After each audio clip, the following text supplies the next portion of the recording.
there, focused learners, and welcome to today's Explainer. We are taking a really deep, kind of fascinating descent right into the dark, invisible basement of the human psyche today. I mean, think about it. We all navigate relationships every single day, but we rarely see the unseen puppet strings that are actually controlling them. Well, today, we're shining a massive spotlight on those invisible forces. We're going to explore how past traumas literally take the wheel of the mind, and how certain symbiotic relationships can just drain your existential energy without you even realizing it's happening. So let me just ask you point blank. Do you know who is draining your energy right now? We usually operate under this illusion that toxic people are, obvious villains, that they announce themselves with cross lines and really loud, aggressive behavior. But the reality? The real danger is almost never that loud. The most destructive forces actually infiltrate incredibly quietly. They slip right past your defenses through the open door of your own empathy. You think you're protecting yourself from the bad guys, but you might actually just be opening your mind to something infinitely more dangerous. Okay, let's look at this absolutely chilling, yet profound quote from the legendary Carl Jung. What we do not confront in ourselves, we will encounter as fate. Jung dedicated his entire life to studying these hidden dynamics, and he realized that what truly governs us is almost never under our conscious control. So the really crucial point here is this. When a person is completely blind to their own darkness, like their own unresolved pain and unintegrated trauma, that shadow doesn't just poof, disappear. No, it actively seeks a host. And if you aren't paying attention, well, that host becomes you. To really understand how this hostile takeover happens, we have to look at this core Jungian concept, projection. And this isn't just about someone blaming you for having a bad day, right? This is a massively powerful unconscious mechanism. When someone projects onto you, they take the anger or the inferiority or the guilt that they absolutely refuse to see in themselves, and they basically plaster it right over your identity. In their eyes, you literally cease to be a distinct human being. You get stripped of your individuality and turned into a symbol, a mirror, or even an imaginary enemy, and without even realizing it, you're suddenly pulled into this psychological field that is entirely not yours, desperately trying to resolve conflicts you didn't even create. And that brings us to our first major unconscious threat. Chapter 1, The Complexed Individual. Now, this is where things get highly volatile, like sharp and erratic. We aren't talking about someone acting with deliberate malice here. This is someone whose psyche has been completely hijacked. So what's actually happening in the mind of the complexed individual? Well, Jung described complexes as autonomous nuclei of emotion and memory. Basically, think of them as these fragmented, independent personalities born from deep trauma and unresolved wounds.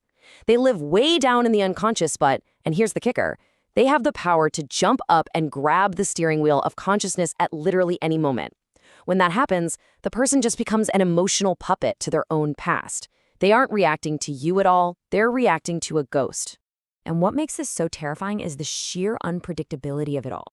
Because the person isn't reacting to the present reality. You are always, and I mean always, walking on highly unstable ground.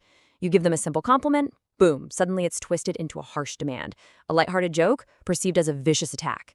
A genuine gesture of affection is somehow inexplicably interpreted as a massive threat. You just find yourself constantly bewildered because their reactions are totally divorced from what's actually happening in the room. They're just echoing old humiliations and rejections.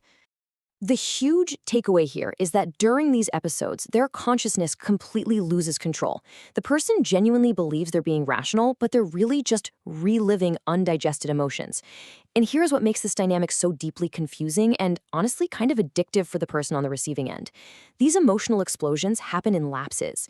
There are these moments in between where you get a flash of genuine connection, true affection, maybe even deep regret. And you end up staying hooked on the illusion of those good moments, which leaves you totally unprepared for the next sudden rupture. And those sudden ruptures lead us right into Chapter 2, Ghosts of the Past. Take a look at these specific latent invaders. Depending on the person, you might be dealing with a complex of inferiority, martyrdom, abandonment, or persecution. Each one of these carries its own incredibly intense emotional narrative and demands. And the terrifying truth, this invisible monster sleeping within them is never truly dormant. It is always hungry. It's always waiting on a hair trigger to emerge. And when that trigger is finally pulled, the complex just consumes absolutely everything and everyone in its blast radius. If you have ever lived this, you know exactly what this phenomenon feels like. In a desperate attempt to just restore some harmony, you start shrinking yourself down. You mold your behavior, you measure every single word, you walk on absolute eggshells just to keep the peace.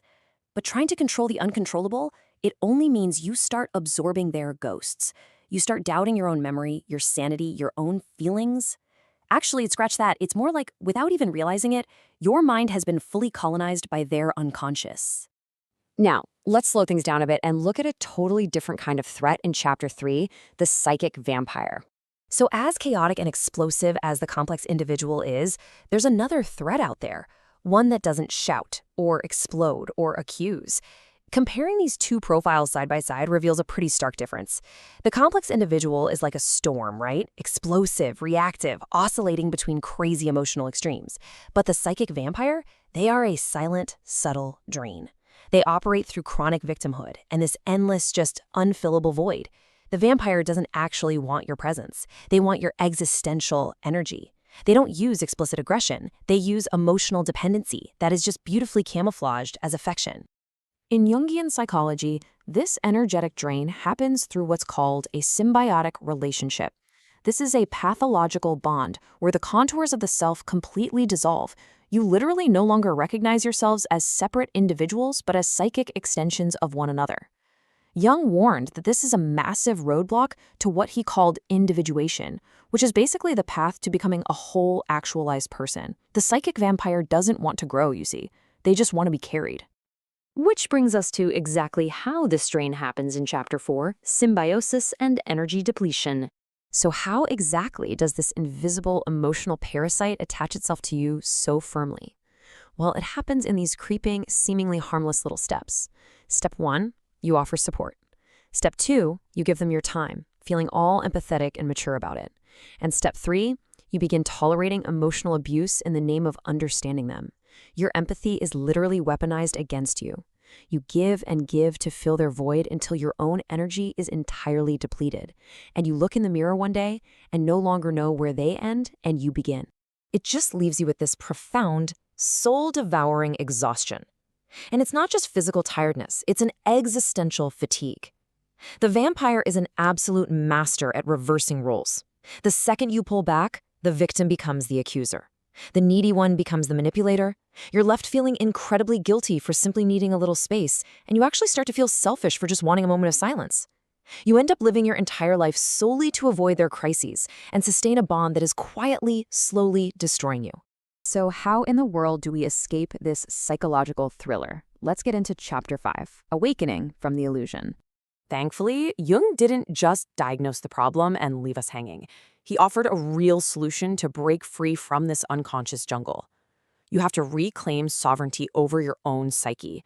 The only way to protect yourself is to develop awareness. You've got to make the unconscious conscious. That means recognizing the patterns and actively taking scissors to those invisible threads of projection that tie you to someone else's emotional narrative.